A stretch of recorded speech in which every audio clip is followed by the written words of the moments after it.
అద్వితీయ దేవుని నామానికి మహిమ కలుగును గాక. వాక్యోదయ కార్యక్రమాన్ని వీక్షిస్తున్న మా ప్రియులకు హృదయపూర్వక వందనాలు తెలియజేస్తున్నాం.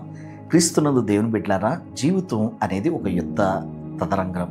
ఈ యుద్ధ భూమిలో అనేక సమస్యలు, ఒత్తిళ్లు, వేదనలు యుద్ధంగా మన జీవితంలో ఉంటాయి. అలా ఉన్నప్పుడు మనం వాటిని జయించడానికి, సమస్యలు, శోధనలు, వేదనల నుండి మనం గట్టెక్కడానికి ప్రార్థన అనే ఆయుధం ద్వారా దేవుని సముకు చేరుతాం. మన ప్రార్థనలన్నీ ఆలకించే దేవుడు ప్రతి ప్రార్థనకు ఆయన స్పష్టమైన జవాబు ఇస్తాడు. కొన్ని ప్రార్థనలకు అద్భుతాలే జవాబుగా ఆయన తెలియజేస్తాడు. మరికొన్ని ప్రార్థనలకి నో అనే జవాబు తెలియజేస్తాడు. మరికొన్ని ప్రార్థనలకు వెయిట్ అండ్ సీ అనే ఆయన స్పష్టంగా వేచి చూడమని తెలియజేస్తాడు. ఏదేమైనా సర్వశక్తులు అన్యాయం చేయటం అసంభవం, దేవుడు న్యాయం తప్పడం అసంభవం. ఈ సందర్భంగా మీ ప్రార్థనల విషయంలో దేవుడు కలుగున్న ఒక మంచి మనసును పరిశుద్ధ గ్రంథం నుండి జ్ఞాపకం చేయాలని ఆశపడుతున్నాను. దేవుని యొక్క వాక్యంలో కీర్తనల గ్రంథం 104 కీర్తన 27-28లో తగిన కాలమున నీవు వాటికి ఆహారం ఇచ్చిదివని, ఇవన్నీ నీ దయ కొరకు కనిపెట్టుకొనుచున్నవి. నీవు వాటికి పెట్టినవి అవి కూర్చుకొనును, నీవు గుప్పిలి విప్పగా అవి మంచి వాటిని తిని తృప్తి పరచబడును. దేవుని బిడ్డలారా, మన జీవితంలో దేవుడు ఆలస్యం చేస్తున్న ఆశ్చర్యమైన అద్భుత కార్యాలు చేస్తాడు. తప్పనిసరిగా ఆయన మన జీవితంలో ప్రార్థన ఆలకించి అతి త్వరలో బలమైన కార్యం చేస్తాడు. సముద్రంలో ఉన్న మకరాల గురించి క్షుణ్ణంగా అధ్యయనం చేసి గ్రంథస్థం చేస్తున్న భక్తుడైన దావీదంటాడు, ఈ మకరాలు, మొసళ్ళు దేవుని దయ కొరకు కనిపెట్టుకుంటూ తగిన కాలమందు ఆయనే ఆహారం అనుగ్రహిస్తాడని చెప్పి ఆయన మీద ఆధారపడుతూ ఉన్నారు. చాలాసార్లు మన జీవితాల్లో మనం తొందరపడి అప్పులు పాలైపోతాం. కొన్నిసార్లు తొందరపడి కొన్ని నిర్ణయాలు తీసుకుని నష్టపోతుంటాం. కానీ ప్రభు ఈ సందర్భంగా తెలియజేస్తున్న గంభీరమైన సత్యం ఏంటంటే, తగిన కాలమందు మిమ్మల్ని పోషించడానికి నేను ఆహారాన్ని సిద్ధపరిచాను అంటున్నాడు. గుప్పిలి విప్పి మిమ్మల్ని తృప్తిపరుస్తాను కూడా దేవుడు మాట్లాడుతున్నాడు. తగిన సమయమందు ఆహారం ఇచ్చే దేవుడు. ఈరోజు ఈ పిల్లల్ని ఎలా పెంచుతాం, వారు చదువులేంటి, వారి వివాహాలు ఎలా జరుగుతాయి, ఇల్లు ఎలా కట్టుకుంటాం, రకరకాల సమస్యల ఒత్తిళ్ల మధ్య గమ్యం తెలియక ఆలోచనలో వేదన చెందుతున్నారా? ప్రభు పక్షంగా నేను జ్ఞాపకం చేస్తున్నాను. తగిన సమయమందు సముద్రంలో ఉన్నటువంటి మకరాలకు ఆహారం పెట్టిన దేవుడు మిమ్మల్ని కూడా జ్ఞాపకం చేసుకుని మీ జీవితంలో గొప్ప కార్యం చేస్తాడు. మరో మాట ఇలా ఉంది, పేతురు రాసిన మొదటి పత్రిక 5వ అధ్యాయం 6వ వాక్యం. దేవుడు తగిన సమయమందు మిమ్మల్ని హెచ్చించినట్లు ఆయన బలిష్టమైన చేతి కింద దీన మనస్కులై ఉండడి.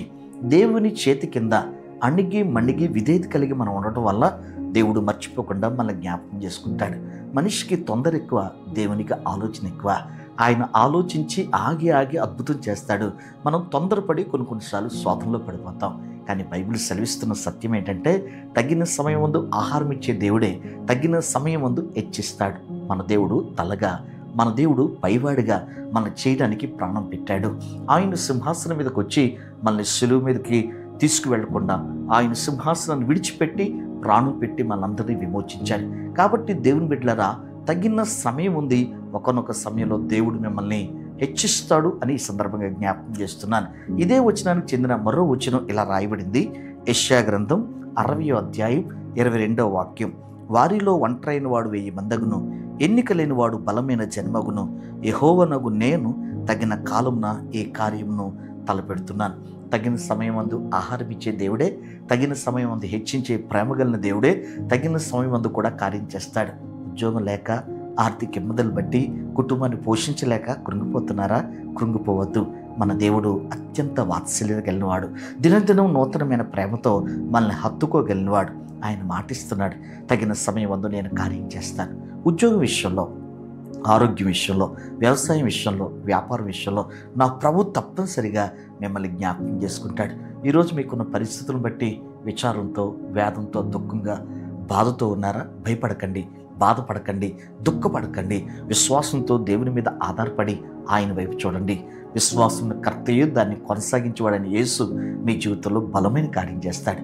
అపోస్తలుడు, ప్రధాన యాజకుడు యేసు మీద లక్ష్యం ఉంచండి. ఆయన మిమ్మల్ని ఉన్నత శిఖరాలకు అద్రోహించి తీసుకెళ్తాడు అని ప్రభు పక్షంగా జ్ఞాపకం చేస్తున్నాను. కాబట్టి మీ ప్రార్థనకు తప్పనిసరిగా జవాబిచ్చే దేవుడు తగిన సమయం ఆహారం ఇస్తాడు, తగిన సమయం హెచ్చిస్తాడు, తగిన సమయం కార్యం చేస్తాడు. దేవుడు అట్టి కృప మీకు అనుగ్రహించిన గాక. ప్రార్థన. ప్రేమ నమ్మకం కలిగిన దేవా, మా జీవితాల్లో వచ్చే తుఫాన్లు బట్టి, యుద్ధాలను బట్టి చాలాసార్లు మేము కృంగిపోతాం, అల్లాడిపోతాం. మా ప్రార్థన దేవుడు వింటున్నాడా, వింటే ఎందుకు కార్యాలు జరగట్లేదని. కానీ నీ ప్రేమ హృదయం తెలియజేస్తుంది, తగిన సమయమందు ఆహారం ఇస్తాను, తగిన సమయమందు కార్యం చేస్తాను, తగిన సమయమందు హెచ్చిస్తాను చెప్పి బలమైన మాటలు బైబిల్లో రాయించి ప్రతి కాలంలో, ప్రతి సమయంలో, ప్రతి సందర్భంలో ఆదరింపబడి ఆశ్చర్యకార్యాలు చూసేందుకు నీ వాక్యం దోహదపడుతుంది.